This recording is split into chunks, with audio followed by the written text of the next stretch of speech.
We are the Church of the Larger Fellowship, a Unitarian Universalist congregation with no geographical boundary, working toward creating a global spiritual community, rooted in profound love, which cultivates wonder, imagination, and the courage to act. Adapting to the COVID-19 pandemic has been difficult for many bricks and mortar congregations. Early on in the pandemic, we were in a unique position to assist many congregations with the transition. We hosted special episodes of The View, provided advice and counseling to religious professionals, and trained congregations for live streaming worship, all while providing robust online programming for our members. From worship to covenant groups, from classes to pastoral care, and from our monthly magazine to our letter writing ministry, we have found ways to build connection and community even through the screen. We have been a model for ministry on the margins, providing services for isolated Unitarian Universalists, becoming a spiritual lifeline for our members in prison, and investing in innovative ministry. We know better than anyone how deep and meaningful connections can be formed even from a distance. Unitarian Universalists have faced many challenges in these times, and we continue to persevere and to fight for justice and equity for all people, especially during moments of crisis. We are proud to be a leader in this faith movement, and we invite you to get involved in our ministry. We strive to be a place where anyone from anywhere can find spiritual refuge anytime they need it. Welcome to the Unitarian Universalist Church of the Larger Fellowship.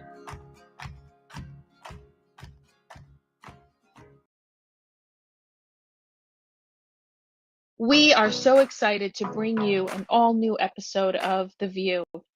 The View is a weekly Unitarian Universalist talk show discussing important faith-based topics from an anti-racist, anti-oppressive, and multicultural perspective. Every Thursday for the past 7 years, we have welcomed guests from every corner of the world.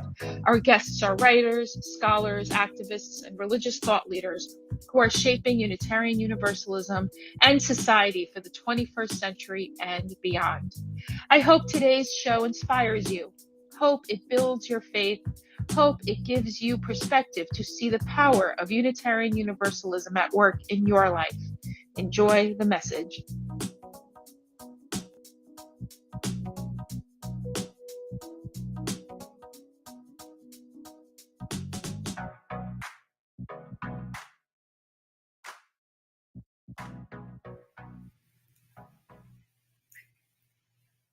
Hello, I'm Aisha Hauser. Welcome to yet another episode of The View. I don't know what number this is. I know we hit maybe 200. I'm not sure. I could be making that up.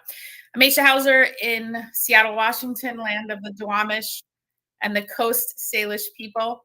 It is bright and sunny here. And when it is bright and sunny in Seattle, it is the most spectacular place I have ever lived in terms of beauty. So I am very, very, well, I'm excited to have Reverend Sam Teitel here today because Sam is a very cool person, and Sam will be talking about being the lead minister at the Memphis, Tennessee congregation, where the events on the ground there have been tragic and yet more examples of the horrific police state we live in. And we will also touch on Unitarian Universalism in the South. So a really great show for us today. Reverend Dr. Michael Tino, how are you? Where are you? Good morning, good afternoon, Aisha. It's good to be here.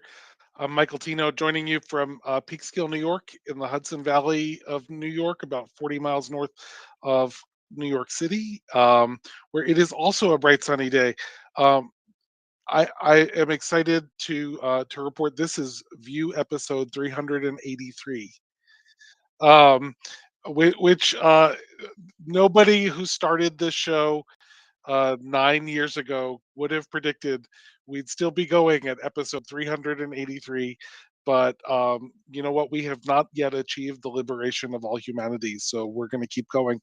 It is also a bright, sunny day here in New York, and my house produced almost 10 kilowatt hours of energy yesterday, which just made me like so excited. I like can not possibly contain it.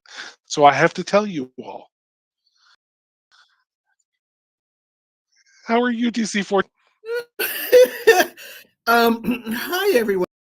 I am well. I am DC Fortune, and I am coming to you live from um, Northumberland, Pennsylvania. I'm in my office today at the Unitarian Universalist Congregation of the Susquehanna Valley. You can see the really cool quilt behind me.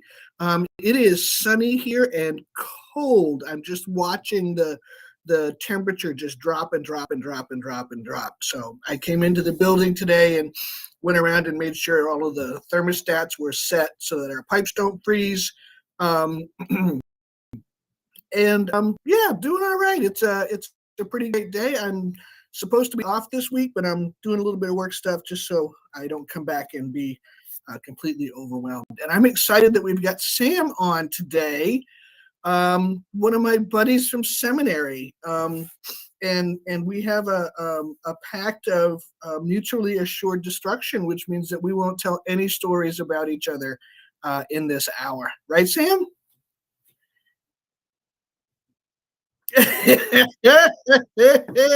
Yeah, so I'm going to hand it back to Aisha. Before we bring on Sam, we will touch on a little bit of UU Roundup. So yesterday was February 1st, 2023, and it was the deadline for anyone to run by petition for, I think, anything, whether it's UUA president or UUA board of trustees. I haven't heard that anyone has actually applied. Does anyone know if anyone applied to the petition? I haven't heard. I haven't heard. I have not. I have not heard about any.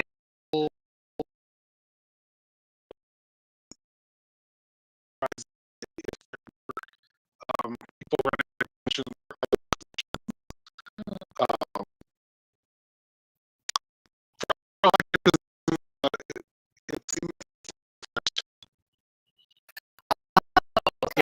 February.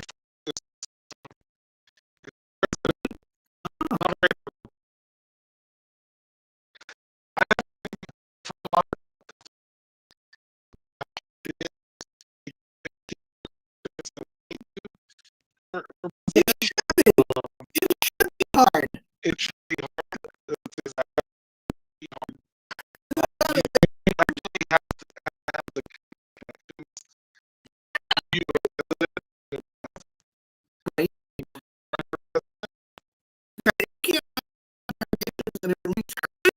You got no business being UUA.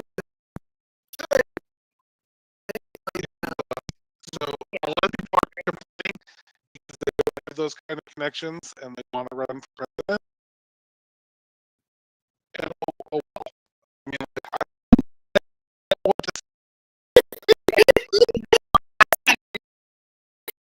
Is it 700 certified congregations? Almost 1,100 certified congregations. Oh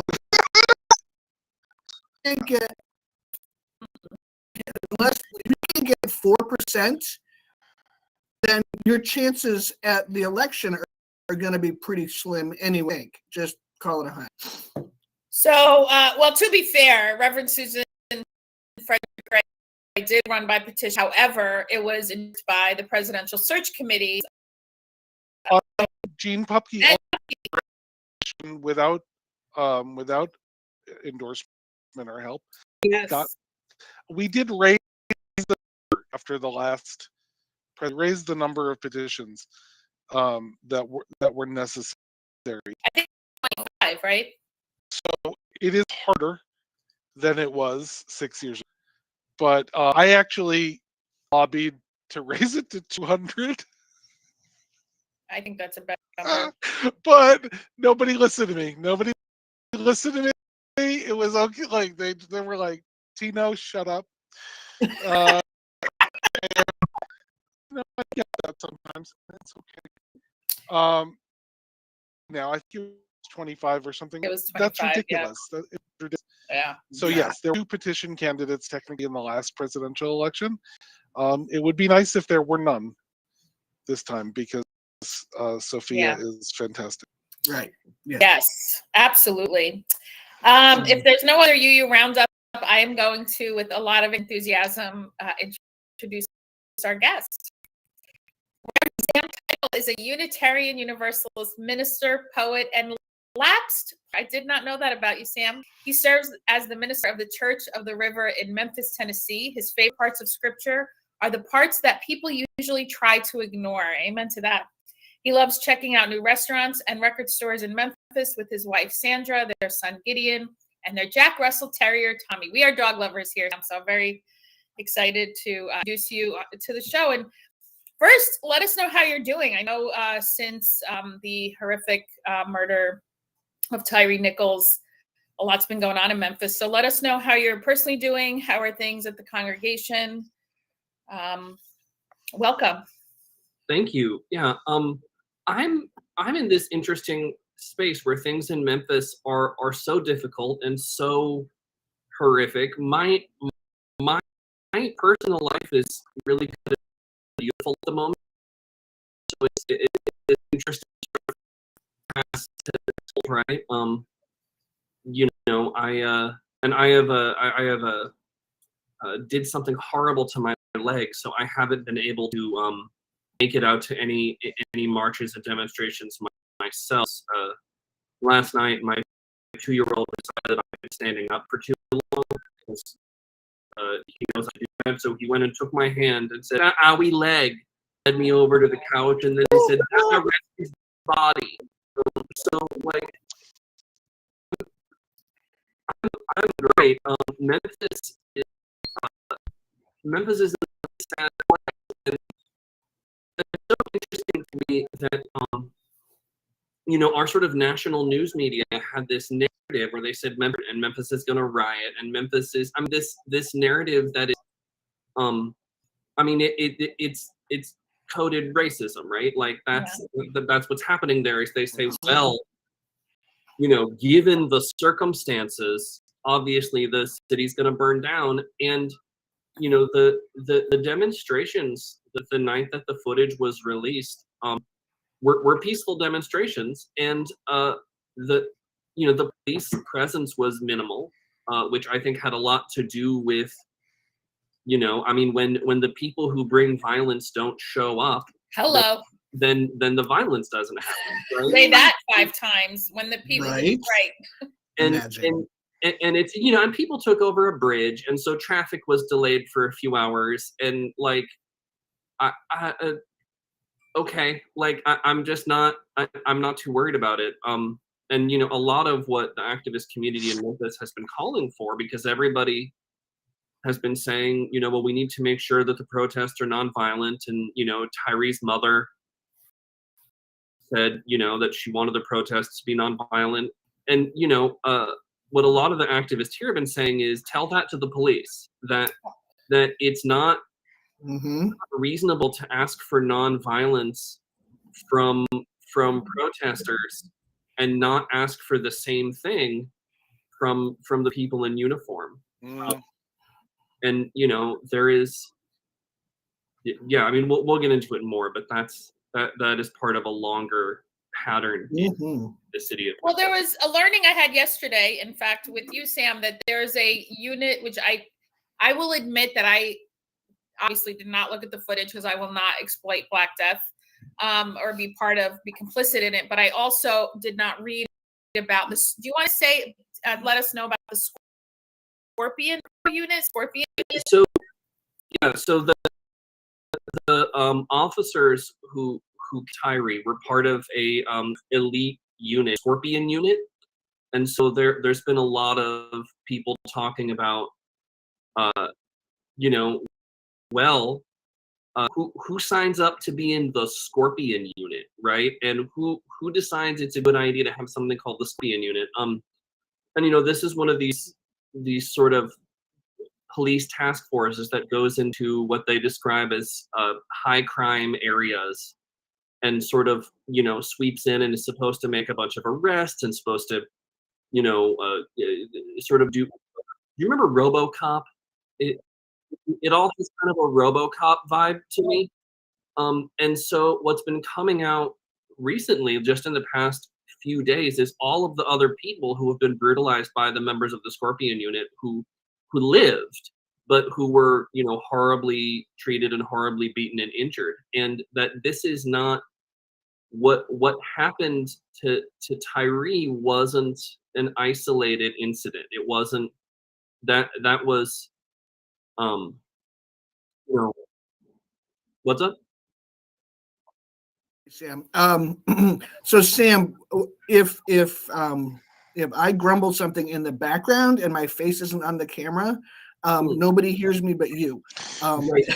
My boss told me that, and I already forgot. So that's entirely on me. That's all right. Well, what I was saying, like I left a comment in the chat that said high crime is usually spelled BLACK. Right. Yeah. For police and cops are about forcing compliance and maintaining white supremacy and the violent extractive capitalist structure in which we live. That is the sole purpose of the police, is to subjugate Black and brown people and maintain the white supremacy. And the violence and the abuse is the point. That's the point, exactly. right? Exactly. And go ahead, Sam. Well, and you know, in Memphis, there is such a there's a legacy of this, and there's a legacy of this everywhere in America. In Memphis, Tyree was attacked. You know, our governor gave a speech in which he lauded the success of the Scorpion unit. Right? I mean, like that. So, and figure there were at least 5. Like now, there's more than 5 officers confirmed to be involved. Shockingly, the 5 Black officers involved were fired and indicted immediately. It's now come out that there was also a white officer involved who, some of the body cam footage was from his body cam, and he has just been relieved of duty now. So it's you know, but what a lot of the activists in Memphis are saying is, you know, 5 plus, you know, 6 people. That's not, you can't say bad apples, right? That's culture, at that point, and that's, you know, that's what that is, and it's also just worth saying.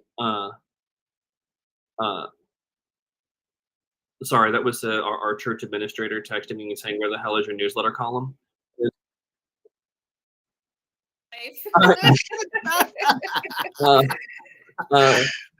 So right, it's a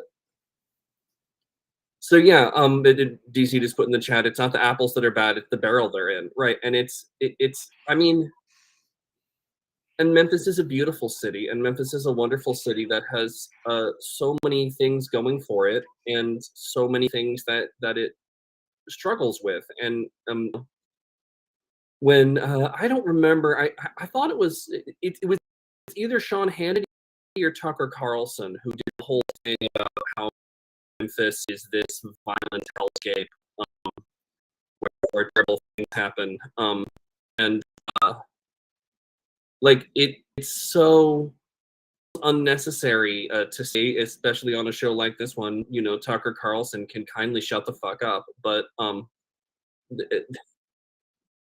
you know, like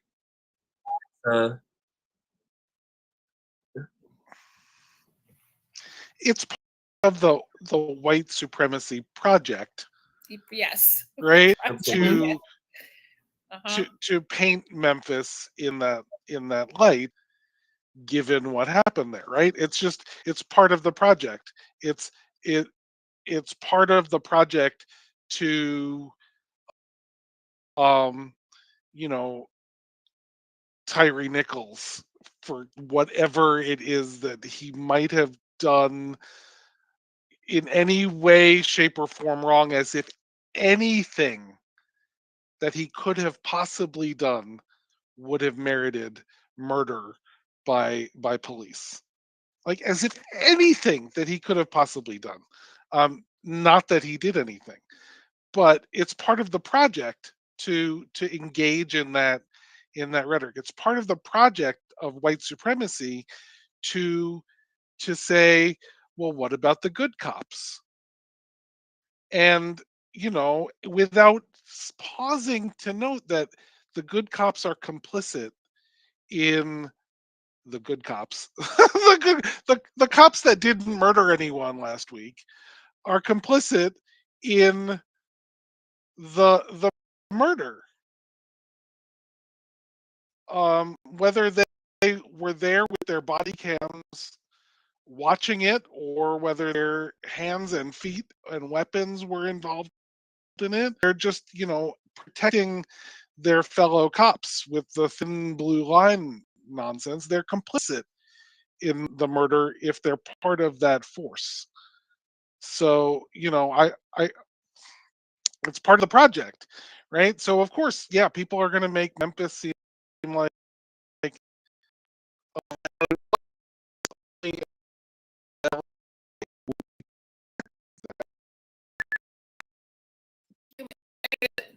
The white supremacy project seeks to dehumanize anyone who isn't white.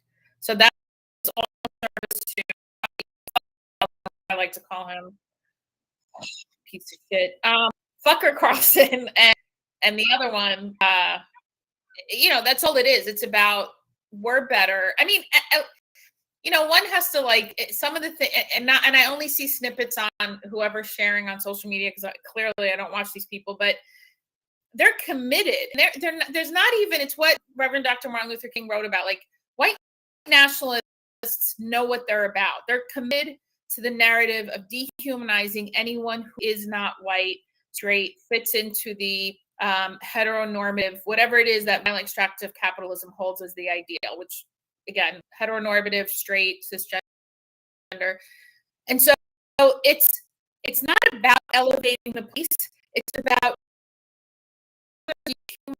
entire groups of people so that it makes the brutality okay, so that people can speak to, well, this notion of deserving. The other thing I want to speak to real quick, so my work is diversity, equity, inclusion, our local community college, and one we had a healing circle on Monday after the tape was released, right? And one of the things I heard a couple of people say, and I've heard this even outside of that, is white people, and one non-black person of color said, well, I forced myself to watch the tape to bear witness. And I said, I've kind of been ruminating over that. I said, so you don't believe black people? Because is that because think about why you need to be complicit in witnessing black exploit black death yet again. Why do you need to see that? What is it about what people have been saying since fucking 1619, since 1492, of the subjugation and horror? Why haven't people been believed? That's the question. You don't know. You don't need to watch. You really need to see somebody die in real time to believe in oppression. Is that really what people are saying? So I started saying to people, no, you don't. You don't get a fucking cookie for getting a front row seat to watching basically what's a snuff film. Are you fucking kidding me? I've gotten like angry about it because I'm like, so that means without that tape, Tyree Nichols' mom wouldn't have been believed as to what happened. George Floyd's murder would not have been seen as a murder if there was not the video that went viral and worldwide. So that's what we have to ask ourselves. Why, as a society, we know why, but that's a rhetorical sort of question. But I say to people, especially white people who are like, I need to see this. Do you ask yourself why you need to sit down and watch a murder happen? Because you won't believe that it was a murder? Is that why? I mean, what's, I don't know. Existentially, I think that's I think about James Baldwin saying white people are disconnected from themselves, and it's why they can perpetrate and be complicit in the death and horrors inflicted on black bodies, black and brown bodies. And I've said this before on The View, and it's something I think about. How do we as faith leaders inspire, invite, I don't even know, like white people to, there's an empathy gap. I have a mentor to me, white people have an empathy gap. we you conditioned see Black and brown people as human. I know, obviously, here and people work to hopefully who want to deconstruct that. Still, I don't know. How do we do it? The three white people on the show, tell me, how do we, and you're all faith leaders, you're all ministers, you're all ordained. How do you inspire and tell white people to build that empathy in white people? Martin Luther King wrote about it. Again, letter from Kimberly Hampton, may she rest in power and peace. Told read letter from Birmingham jail, front beginning to end, not just snippets. Okay. I don't know, you all talk now. My venting is going to take a break. I'm going to defer to Tino. He's got the most experience. How do you make people care about other people? White people care Right. about I Black mean, and but brown. like, how do you make white people care about BIPOC people? I mean, I don't, we preach love, right? We preach compassion, we preach justice and liberation again and again, and sometimes it sinks in to people. I think part of it is, though, part of it to me at least is like pulling back the veil from Project of White, right? Understand that they're equally taught to have those reactions to things. And like when people get that, it's it's a profound shift you see the world. Um, I think it's a great question, Aisha, as to like, should people watch the video or not? Um, and for white people, the question is, what is the purpose of us watching? And I've heard a lot of interviews on the radio and things like this with people, and some people were like, "Well, I'm a journalist, and part of my profession is to know the things that I'm talking about, so I had to watch it even though it was horrible, um, because I'm talking about it publicly." I'm like, great.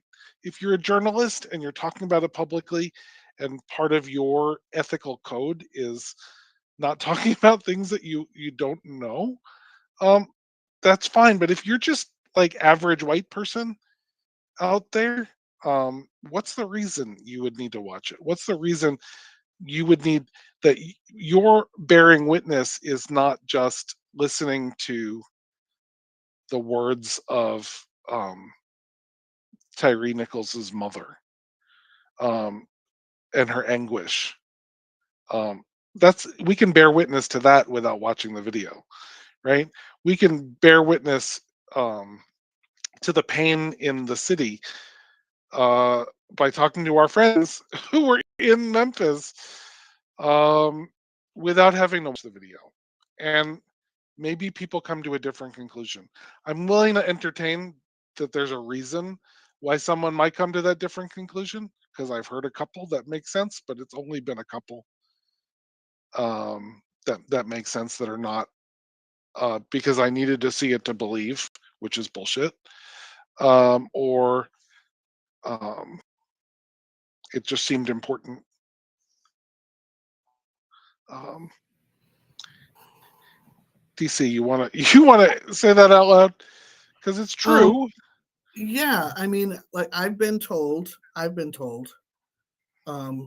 I have internalized this, that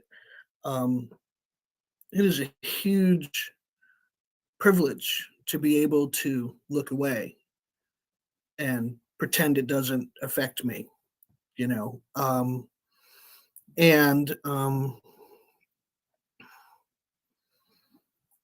I had a conversation with a family member a couple years ago, when I had a chance to meet the woman who was the fifth little girl in Birmingham when the church was bombed, and I was relating this story to this family member who's only ever lived in one town in Massachusetts her whole life, and she was utterly unaware that there had been a church bombing in Birmingham in 1964.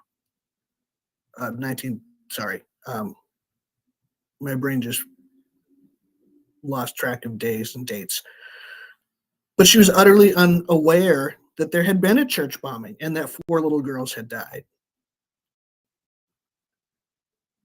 You know, and I'm aware that it's because it didn't affect her life in her little Irish Catholic enclave north of Boston. But that it was incredibly, like, I don't know. Sometimes I think I get dropped into my family by aliens, because I'm aware of stuff and other people aren't.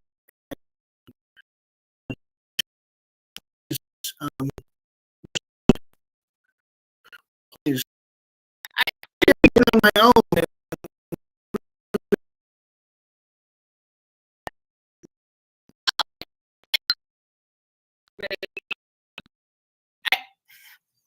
My response to the argument, it is true. It's a privilege to look away, and the larger, more nuanced. My response is there has been a concerted effort to the Ta-Nehisi Code said the South did not lose the Civil War. The Confederate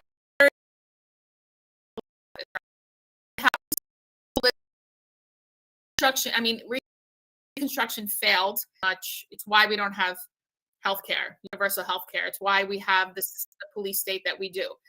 So to me, I guess I'm singularly looking at the idea that somehow it is the exploitation of Black death that needs to be front and center. And that's what white people are looking away from is, again, the not supporting social services, right? Not having universal health care. This is the fault of centering white feelings and white liberals also not wanting to argue with other white people. I think it's happening more now since the 2016 election, and since Roe v. Wade getting overturned wasn't a surprise. But there was a fallacy among especially, white liberal women that somehow this oppressive state wasn't going to impact them in the way that it did. So my point is, it's true, it's a privilege to look away. I'm saying that there are ways to learn and dismantle this system and bear witness that don't include that the thing not be, oh, I'm going to watch this video of someone being murdered because I can't look away. Well, how about you learn about redlining and you look at, how people without homes are being treated in your city? What are the schools like? I mean, one of the things I had to unlearn was, because I did this when I lived in Jersey, we had to find a town with good schools. Why the fuck does anybody get to go to a bad school? Why is that okay? So there's nuanced layers to. So I presented to a congregation last week. I'm not going to name names, a UU congregation. And I talked about my trip to the Laredo conference to the Legacy Museum. And I'm mind you, talking about lynching and horror upon horror. And a white woman said to me about the article, it's not a good carrot for white people to talk about to be called white supremacists. And I said, I'm talking about death and horror, and the response is a carrot for white people. And this was a you context. So I'm now rambling, but I think I absolutely said that. I said, I'm talking about death. And then the person was like, well, maybe that was a bad choice of words. Okay. I want to hear Sam's thoughts on all, because I hear you thoughtfully thinking, Sam. I see your thoughts. I see your thoughts. No, I don't see your thoughts. I'm curious what you think. You're also muted, Sam. Well, yeah, I was, I wasn't talking. I guess where where I go,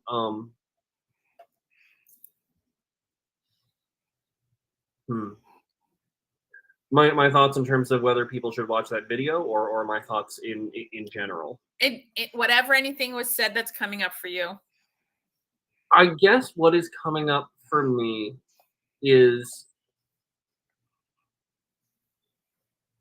the question that is sort of coming live for me, and I don't have a good answer to this question. Like I don't know, but what I'm wondering is if there are, I've been in Memphis since 2017, but I've served mostly congregations in New England, right? The way that, because most UUs are in New England.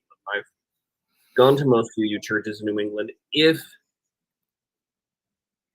I agree that Aisha, that it's ridiculous and problematic if a person has to see the video to believe it.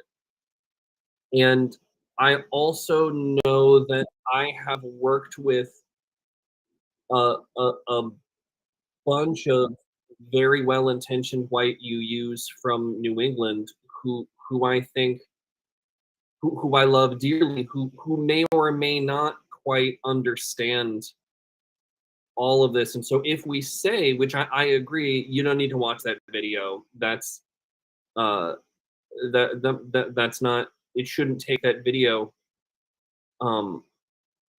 I guess I'm wondering what can you do to sort of shake someone by the shoulders and sort of move this issue from the abstract into the concrete? Does that make sense? That it is a reminder that it shouldn't take that video, but if it's going to take something, then it part of our work, especially the work of white allies, is to figure out, okay, so what is that something? Is that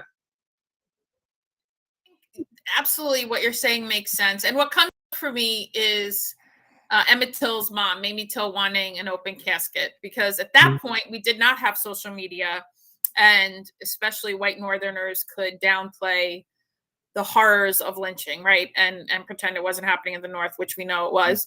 I guess my frustration, along with anger, is what is it gonna fucking take? What is it? It's 2023.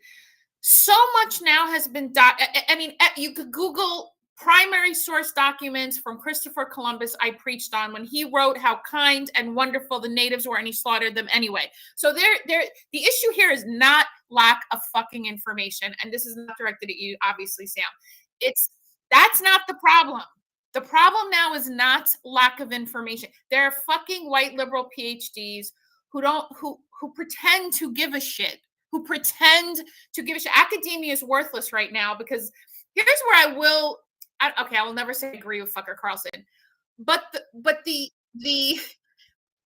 criticism of fucking academia and the fucking elites who think they know better but sit in their academic ivory tower and do fuck shit who cares? Who cares if you know how to fix the United States society when you're sitting there in your lily white fucking town with, maybe you walk by a black person at the college that you lecture at, and you don't do anything to change society or change laws. And yes, I'm stroking with a broad brush, but the problem in 2023 is not lack of information. So what is the problem? Is it the empathy gap that white people fundamentally have that you need to work on changing, building? I guess I don't know. I don't think the problem is lack of information.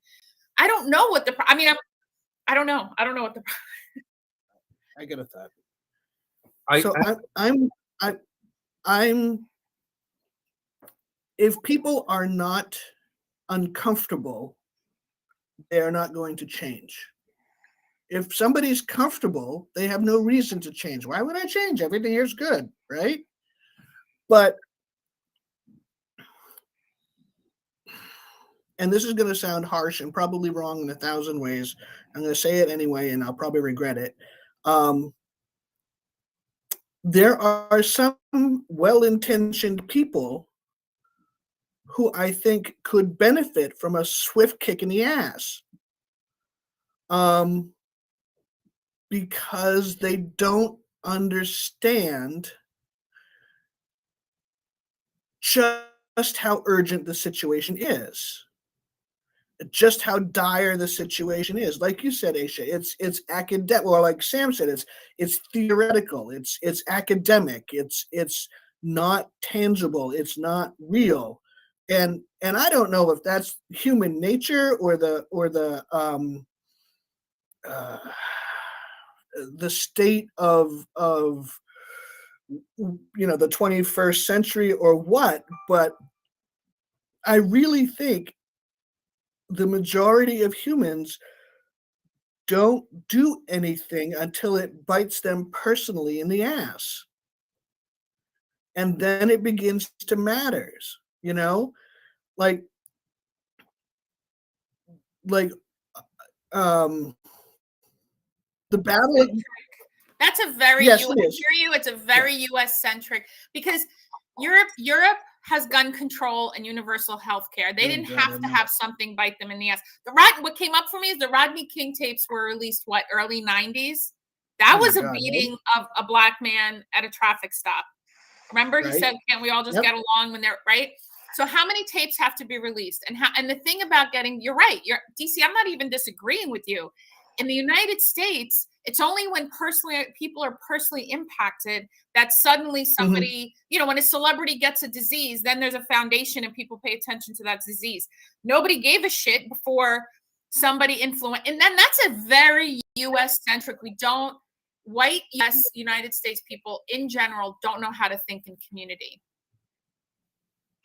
I think that's your answer right there. Sam was about to say something a little while ago, and I want to make sure that we hear. I guess I would say something that I have noticed a lot is and I guess I would say I'm speaking specifically about the white people of the American South, right? That white Southern culture is a culture of cognitive dissonance. Oh, that yes. that it sort of the foundation of especially wealthy white Southern culture is we have this completely unimaginable human rights violation happening all around us, and we are still living our lives as though nothing horrific was happening, right? I mean, that's the and and a thing that I talk about that gets UUs really mad at me, so it's kind of fun to say this on the air, and we'll see how much we'll see how much mail we get. Sorry. That cognitive dissonance is in northern supposedly liberal places, it being just one sort of step removed. So a lot of the UU churches in Boston, Massachusetts, right? These big, gorgeous, historic UU churches, the construction of those churches was paid for by people who made their fortune in the textile industry. The textile industry was dependent, of course, on the cotton industry, which of course was dependent on slavery, right? Like so it's the notion that and again it people get real mad at me when I say that, but it's the truth that I mean, the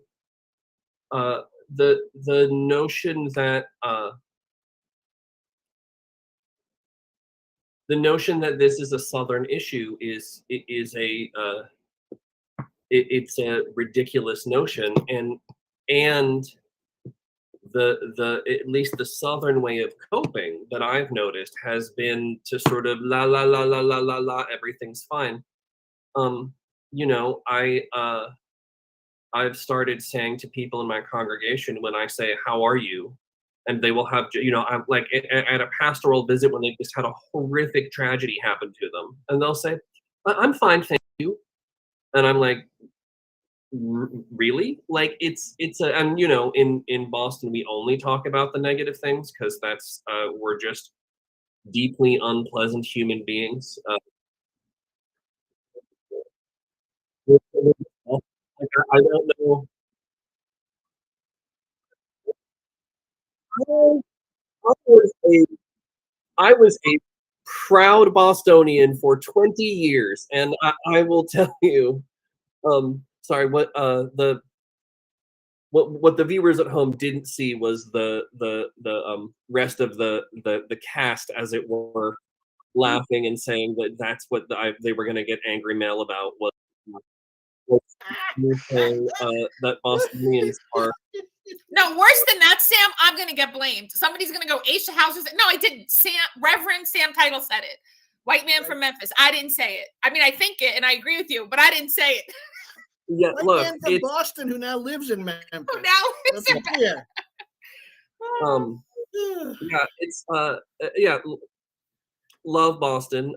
It is a frozen place full of frozen people, and I say that right now. Memphis has an ice storm. So we are now, mind you, Memphis has less than an inch of ice on the ground. DC and I lived in New England together in the same building, on the same campus for 5 years. We both know that what what is happening in Memphis right now wouldn't slow Boston down, but the city of Memphis owns one plow and no salt truck. I think that's true about Seattle too. And is not going to buy a plow because Memphis schools can't afford to pay their electric bill. So like it's Wow. So if we can like pivot just for a second, or at least come back to the topic. Oh, Michael wants us to be I've on been task to your again. beautiful church Jesus. before you served it, Sam. But I've been to the Church of the River, and I know that you stand there in the pulpit, and people have a choice whether to pay attention to you or the Mississippi River. Yes. And so you have to be more engaging than the Mississippi River, which I trust that you are because I've known you a long time. And this topic comes up. And how do you talk to your people? Yeah, so one, I will say that the key to preaching at the Church of the River is that you don't try to compete with the river. The key is you sort of accept that I mean, because if you're watching and you've never been, the whole front of the sanctuary is glass, and it's literally right on the Mississippi River, and there's this gorgeous view of the river going by, and it's breathtaking. It's a thing that you just feel viscerally when you walk in. And what's great is if you can't have a religious experience looking at that, then there's nothing that I can do for you. So my job is done when you hit the door. That's thing one. And thing two is, my hope is that people show up and look at the river and feel the sense of peace and oneness and interconnectedness that they feel. And if they listen to a few words of mine, that's fine. They absolutely don't need to look at me. They know what I look like. Like, it's not and the well, what I said about this topic, I'm now like trying not to be that guy who quotes his own sermon, but we talked about it on Sunday, and I talked about the line in Jeremiah, Rachel weeping for her children and refusing to be comforted because her children are dead, and I talked about. Can we go back to the all of us on the screen thing? I know that I'm the one who's supposed to be talking, but it's so much more comfortable for me if the reactions from the rest of the people are also part of it, because I feel like it's like I'm talking and to Rachel weeping for her children. Talk about parts of the Yeah. Bible that people would rather ignore.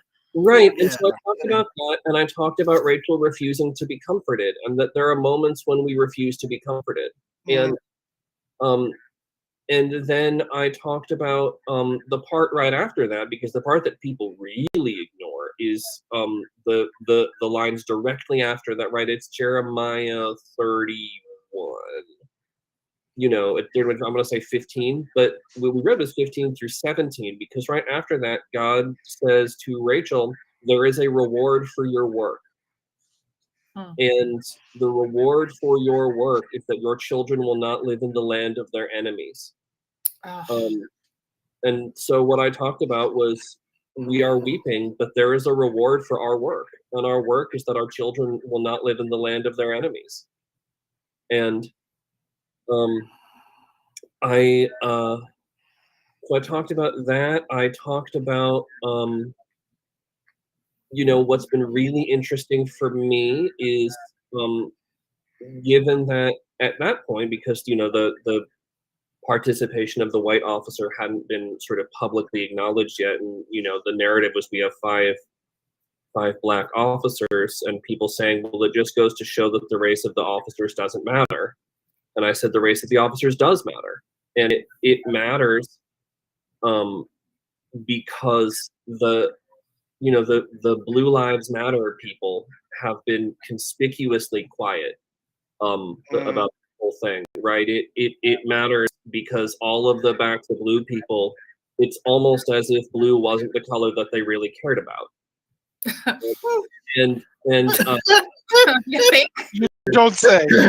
This is why Sam wanted to see our faces. Almost like it's never about that. So I said that, and I said, and it's really hard to imagine that 5 white officers would have been fired and indicted this quickly. And We don't have to imagine it. They wouldn't have. Lo and behold, there was a white officer on the scene who was not indicted, right? So I talked about that, and I talked about the need for lamentation and the need to weep, and the notion that we need to, what I told them is, part of the work is acknowledging how we feel, because it's Unitarian Universalism as a religious community is, we're pretty disembodied and we're pretty out of touch with our feelings. So part of the first part of the work is to let this all sink in and to let yourself weep like Rachel, and that you don't really get to do a lot of work if you are so disconnected. So that's what I talked about. Thank you. We read the MLK speech, The Other America, the excerpt when he says, a riot is the voice of the unheard. Yeah. Because I was pretty sure that we weren't going to have riots, but I also knew that that's still what would be on the minds of my people, is that the whole world was telling them Memphis is going to burn down.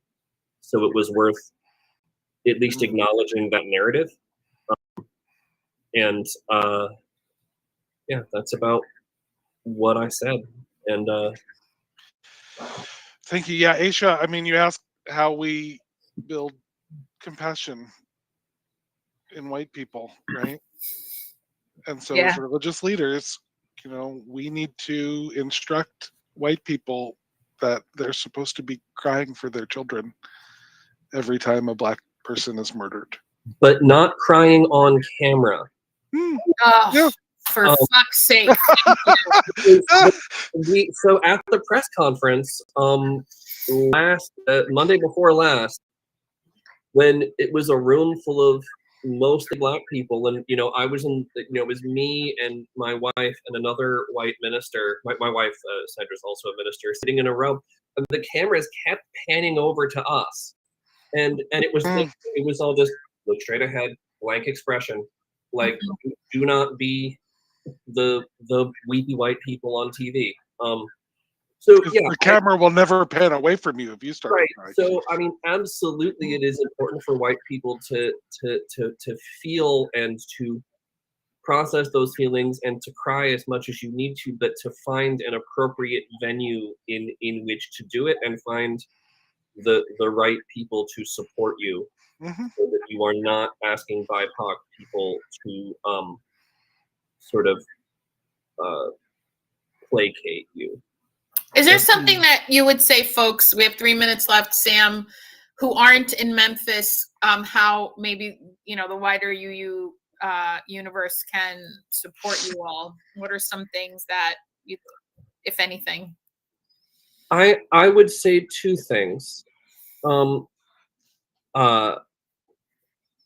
There's I am looking. Someone texted me.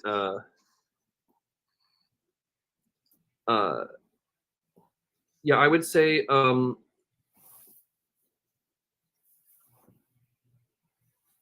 find Justice for Tyree, Justice number 4 Tyree on Facebook and Instagram, and there is a list of who you can call and what the action steps that the community is asking for are. The action steps are pass the data transparency ordinance, end the use of pretextual traffic stops, and the use of unmarked cars and plainclothes officers, because the officers who pulled Tyree over were in unmarked cars. Why He just unmarked? thought he was getting carjacked, for God's sakes. Why unmarked cars are pulling people over is a great question. And the use of task forces and specialized units, and remove police from traffic enforcement entirely. That's the so that's a thing you can do. And my theology is it really does make a difference if you pray. I would encourage you to do that, and I would encourage you to come to Memphis and support Memphis. And it's a beautiful city. Come here as a tourist, and eat some barbecue and listen to some blues, and learn what a great, beautiful place it is. Thank you, Sam. And I have never been to Memphis, so I will let you know when I'm coming. I'll meet you at the rendezvous. Yeah, not the rendezvous, man. No. Rendezvous is for tourists. Come to Memphis, and we will go to some real. We'll go to Payne's Barbecue. We'll go to Barbecue Shop. We'll hook it up, man. All right, I'll let you know next time I'm there. That much of a Tennessee. I have started flying into Memphis when visiting my family in Little Rock, so I'm there every now and then. Dude, no, seriously. I will seriously let you know. Yeah, three of the three of you, of course, you're always welcome. Thank you. We need to talk to the whatever sort of entity now is the planning committee, the GA planning committee. Yeah. So I have to wrap up. I've been told by our amazing producer, Tanner Linden, because we're going into hour 2. And Sam, we're going to have you back. I would also love to have you and Reverend Nathan Ryan, who's at Baton Rouge, to talk about Unitarian Universalism in the South. But that's not next week. Next week, we have author Paul Ortiz, author of An African-American and Latinx History of the United States, to talk about the fuchsia in Florida. It is a show not to be missed like today's. Thank you, Reverend Sam Teitel. Thank you, DC and Michael, and we will see you all next week. Ciao. Thank you for joining us. Special thanks to those of you who give generously to this ministry. It is because of you that this ministry is possible. You can click the link in the description to give now, or visit clfuu.org/give for more information. We hope you will join us next week for another episode of The View.